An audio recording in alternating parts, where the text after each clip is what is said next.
Hi friends, இந்த வீடியோவில் எதை பற்றி பார்க்க போகிறோன்னா, நிறையா பேர் வந்து ரீசெண்டாக யூடியூப் ஆன்லைனில் வந்து எலெக்ஷன்ஸ்னால நீட் போஸ்ட்போன் ஆகுமா அப்படின்னு சொல்லி நிறையா பேர் சர்ச் பண்ணிகிட்டு இருப்பீங்க.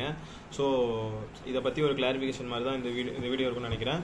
ஸோ ஃபஸ்ட்டு வந்து இந்த நீட் போஸ்ட்போன் ஆகிறனால என்னென்ன எஃபெக்ட்ஸ் நடக்கும் அப்படிங்கிறத வந்து ரெண்டு விதமாக பார்ப்போம். ஒன்று வந்து பாசிட்டிவாக, இன்னொன்று நெகட்டிவாக பார்ப்போம்.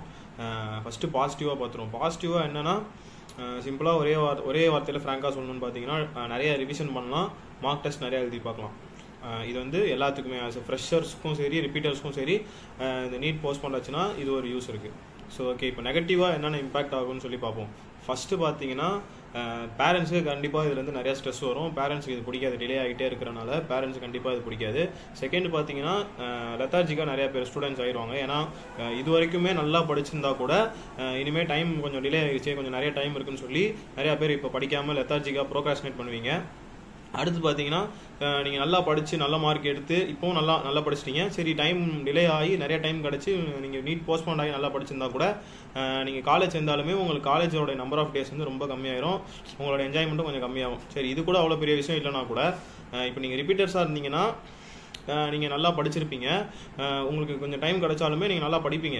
இப்போ உங்களுக்கு வந்து இப்போ நீட் போஸ்ட்போன் ஆகிறனால கட் ஆஃபில் எந்த அளவுக்கு பாதிக்கும்னு பார்த்தீங்கன்னா, இப்போ ரீசெண்டாக வந்து போர்டு எக்ஸாம் 12th எழுதியிருப்பாங்க, அவங்க வந்து இப்போ நீட் எழுதுனாங்கன்னா அந்த அளவுக்கு அவங்களுக்கு ரிவிஷன் இருக்காது. ஸோ ஓரளவுக்கு ஆவரேஜான மார்க் எடுப்பாங்க. இப்போ போஸ்ட்போன் ஆச்சுன்னு பார்த்தீங்கன்னா அவங்களுக்குமே நிறையா டைம் கிடைக்கும்.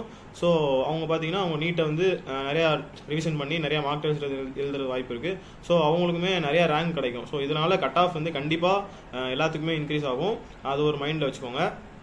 ஸோ இப்போ வந்து நம்மளுக்கு நீட் போஸ்ட்போன் ஆகுதோ இல்லையோ, நம்ம வந்து அந்த ஒரு கிராஃபை மெயின்டைன் பண்ணிகிட்டே இருக்கணும். இப்போ நல்லா இன்டென்ஸாக படிச்சுக்கிட்டே இருக்கணும்.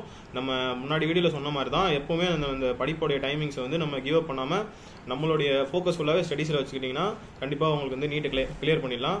அதே மாதிரி இப்போ ரீசெண்டாக என்ன கேள்விப்பட்டோன்னா, இந்த எலெக்ஷன்ஸ்னால நீட் பிஜி எக்ஸாம்ஸ் தான் வந்து அது கூட ப்ரீபோன் தான் பண்ணி வச்சுருக்காங்க. ஜூலை 23 அந்த மாதிரி தான் பண்ணி வச்சுருக்காங்க. மோஸ்ட்லி இந்த சில கான்ஸ்டியூஷன் மட்டும்தான் அந்த நீட் May 5 வரனால அந்த சில கான்ஸ்டியூஷன் மட்டும்தான் அது பிரச்சனையாக இருக்கும்னு நினைக்கிறேன். மிச்ச நிறைய இடத்துக்குலாம் அது வந்து பிரச்சனை இல்லைன்னு நினைக்கிறேன். மோஸ்ட்லி May 5 வந்து எக்ஸாம் வச்சுருவாங்கன்னு தான் நம்புகிறேன். அப்படி போஸ்ட்போன் ஆச்சுன்னா கூட நம்ம அதுக்குமே ரெடியாக இருக்கணும். போஸ்ட்போன் ஆகலனாலுமே நம்ம ரெடியாக இருக்கணும். அந்த மாதிரி படித்து வச்சுக்கோங்க.